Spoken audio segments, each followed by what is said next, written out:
What's up, guys? Welcome back to the infamous project. I know it's been a minute, and I know a lot of you guys are probably to expect to see some Chocolate Fox coverage from me, but there was a number of awesome influencers that were there alongside me, and they got it all. Gearhead 704, you got Neo, you got Foxbody FX, all those guys, and I had a great time at the show. You probably see me drinking some beer in the background, just trying to relax and enjoy the scenery instead of being on for the camera. So with that said, I made it there. Mr. Notorious, good friend of mine, actually drove my 91 Dutch Coupe down. We'll talk about that car a little bit later, but we made it back. The car is hopefully arriving today. I actually had it trucked the rest of the way from Pennsylvania down to Texas. And while today we're doing a little bit of an outing, we're at Atomic Auto Spa here in Round Rock, Texas. And they do some pretty cool work. They work on high-end cars. And the owner, Justin, is, well, an automotive fanatic himself. He reached out to me probably a month and a half ago, 2 months ago, and he's like, man, you're in my area, and I'm looking for a black on black Foxbody Coupe, which, as some of you guys would know, I say those cars are cursed, but that's me. A lot of people like the black notches, and it's fine. Nothing potentially looks better than a perfectly detailed black Fox body. Like, black looks sexy when it's clean, and I can speak for that with the Stalker Vert. So anyways, Justin actually managed to pick up a really nice 1990 black on black notch.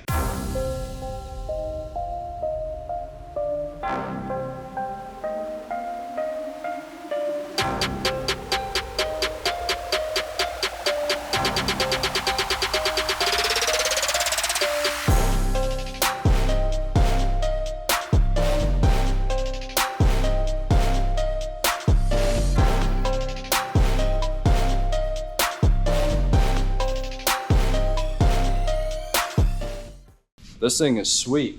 So a little bit of background. A lot of you guys know about that dealer up in Sherman, Texas. They got a lot of nice, original, low-mile coupes. And, well, Justin will tell us the story because he went up to look at one, and that was a high-dollar car, right? Mm-hmm. 80 grand. 80 grand. What was the mileage on it? 1800 black coupe, 1800 original mile black coupe. So, we're getting into that Barrett Jackson, bring a trailer type territory there.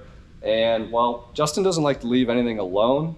And I know he's probably gonna take heat for what he wants to do to this car. But thankfully it's already modified a little bit. We're gonna get into it and let Justin explain exactly how he found the car, because the story is actually kind of cool, because he went for something, ended up with something else, and some future plans for it. So tell us, man, tell us about this car.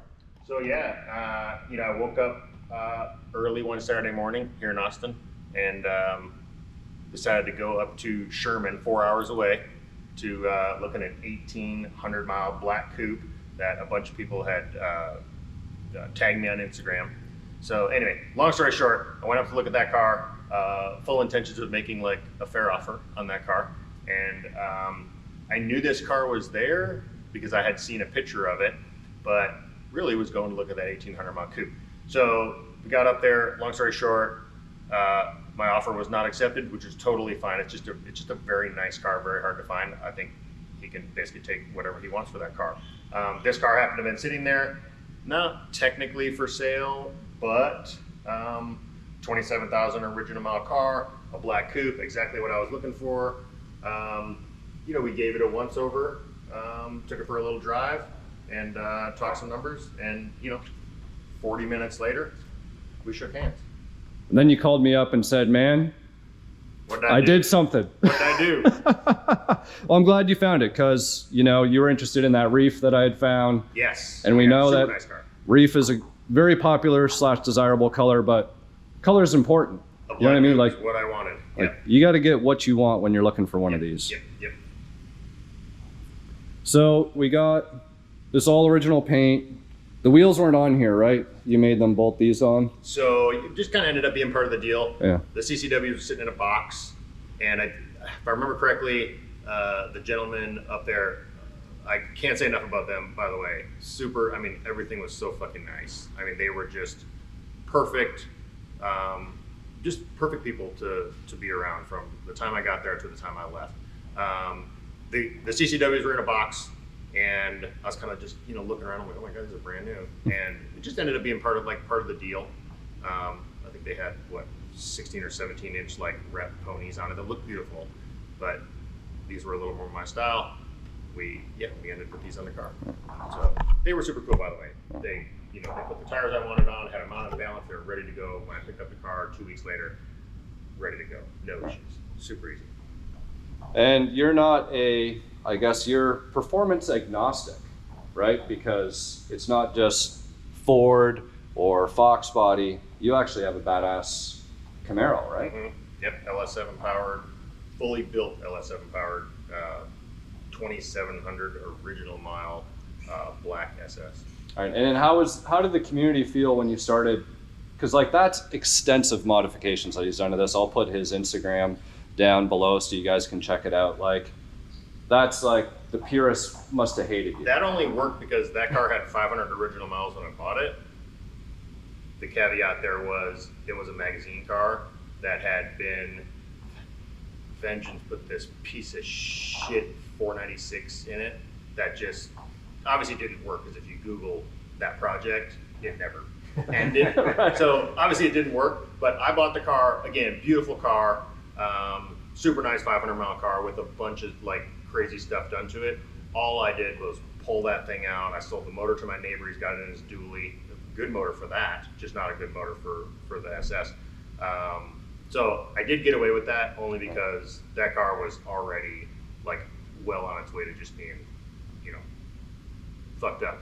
All I did was unfuck it by putting just some really nice stuff in it. Right. And it's next door. You can go by and look at it. It's actually next door. So. All right, maybe we'll do that. Yeah. And what's the plans for this one ultimately? We talked about full Maximum Motorsport catalog pretty much. Yeah, the whole grip box is on the way. We're gonna, I don't know, we're gonna do a 396, some sort of blower. We're gonna replace every single nut and bolt. We're gonna do titanium exhaust, Tycon, titanium. Local guy named Russell's gonna fab everything up for it. I mean, it's just gonna be, I say no expense spared, but there'll be a little expense spared. I mean, but we're carbon fiber drive shaft, T56 swap. I mean, all the fun stuff. All right, awesome. Well, there you guys have it. First look at this 1990 black notch with, the old school Kenny Bell power. Was just saying we saw one of these at the Chocolate Fox show. This one is a little bit different though, because it's got a bunch of extra plumbing with an intercooler that is down in the front, which apparently doesn't cool enough. It's Texas though. It's Texas. Blame it on Texas. So I might need to address that. But there you guys have it, sneak peek at this beautiful car. We'll see if we can get a few more angles of it, feature it, and see maybe if we can show you the Camaro. All right, we'll show you a little bit of underside of this car. There's some Bilsteins. Everything else is pretty stock underneath here. How many miles are on this one again? 27.7 right now, I think. All right. 27,000 original miles, Texas car. For any of you guys up in the north right now, I'm sure you're super jealous. No undercoat, no rust. Subframe connected, of course. Already gave him a hard time. There's still factory drive shaft in here. Upgraded disc brakes in the rear. The fact that they 5-foot swapped it was like super nice. Yeah, the old 2 chambers. All the emissions are on this car. California compliant. Actually, you know what? They changed the control arm bushings. Or they got grease nipples in there. That's nice. That's what I mentioned. Oh, you did? I wasn't listening. We're all guilty of that sometimes. Cool.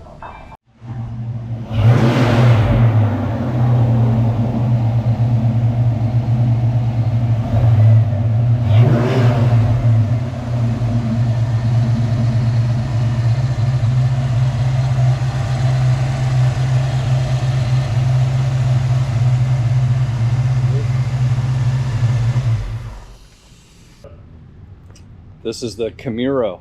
Camaro. Look at that. Yeah.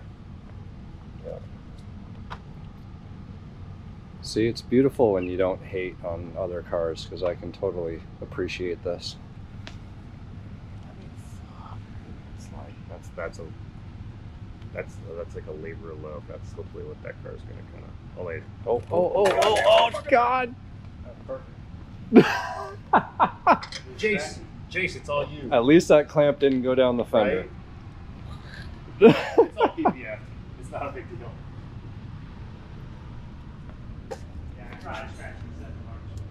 315s. Do not start that fucking thing because my fucking ears hurt. Chris, man. Chris, good to meet you. I'm Dave.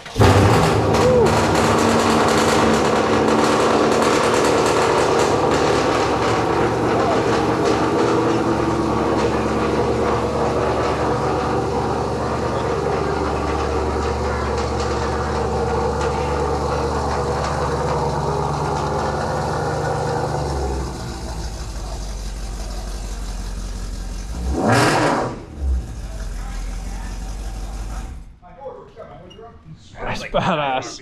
It's got stock mufflers on it. Yeah, we started it up. I mean, usually like C63s, you put headers on them. They're loud, but like got mufflers and the resonator. Yeah. This thing has stock mufflers started. Holy. Yeah, just gonna get that ESS blower. Fuel system, E85. Right. That'll be pretty ridiculous. So here we are, we're checking out Justin's Camaro. And if you look at his Instagram, because I was like, hey man, you know, you spelled Camaro wrong, but I guess that's a thing. I didn't know. I guess a lot of people misspell a lot of things. People misspell Mustang? Not so much. Yeah, I guess Mustang's a little easier to enunciate, but whatever, this thing is nice. Yeah, it's legit. Got some carbon fiber.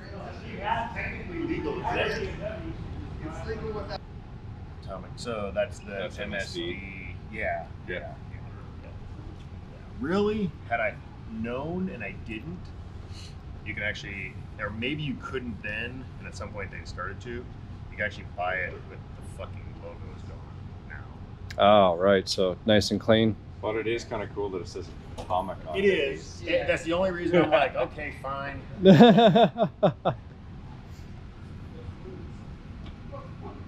y'all can take her up and out in formula if y'all want. I'm pretty sure Justin has a VCR.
Forgot that box was back there. Eventually, I'd have gone, where are my map pocket delete panels? All right. Well, there you have it, guys. Little look at Justin's 1990 Mustang notchback. And what year is this guy again? 2002. 2002 LS7 powered Camaro. Well, there you go. Black. He likes black. Probably try and follow up and see what else he does to that notchback. So stay tuned.